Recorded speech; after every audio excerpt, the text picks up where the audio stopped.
Okay, for this segment, we're going to actually drag some bass and some bottom into it. All right. I'm using like an analog brass sound that's going to be really nice. And now we have to actually go back to recording from the Korg Triton. If you don't have an external keyboard, that's fine. This is a great way, though, that you can introduce different sounds into the FL Studio environment. All right, so we're going to go back to the ARM record. Right-click to make that red or orange, depending on what your screen looks like. And we're going to choose our sound card. I'm going to be in stereo mode. You can go into mono mode, okay, if you want to just have a mono signal. For those who don't know what a stereo and a mono signal, stereo splits the signal into two distinct signals. So you have stereo left and right sound.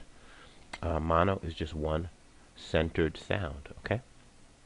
We're going to go to metronome, turn it on.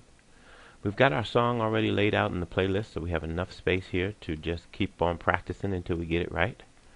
Alright, and I'm going to go ahead and ARM recording mode. Hit play. We're going to get a count in, and I'm going to go play my bass line. Alright, here we go. And, hey, okay, yeah, Alright, here we go. 1, 2.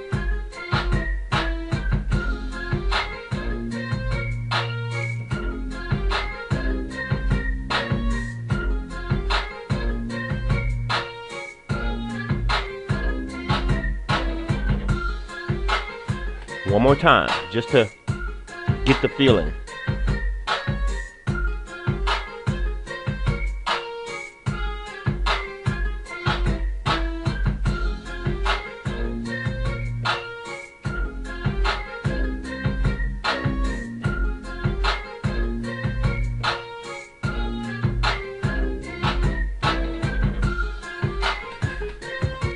I'm going to hit my space bar and we have a bass line. Okay, let's go back into FL Studio. Let's look at that screen, and we can clearly see that we have two different takes here. All right, now if you really want to get really jiggy with it, I'm in my Will Smith mode right now. You can actually stack these on top of each other. So if you have several different voices, it actually makes it kind of cool, right? Alright, so what I did is I just took my slice tool. I try and teach concepts over and over again so it becomes second nature to you. Slice tool, left click and drag down the area that you want to slice. Go back to my pencil tool and just erase the areas that I have sliced that I don't need. Alright, now I'm going to position these on top of each other. This is great. You can left click, hold down, and just slide these parts and these pieces wherever you want them to go. Now when it comes down to painting the part, you can just use your paint tool, left click on that particular part, and then hold down. Whatever you left click on is what it will copy. Left click, it copied it, now I can drag it. Just make sure you hold that left click down. Alright, so you're in business. You are in business.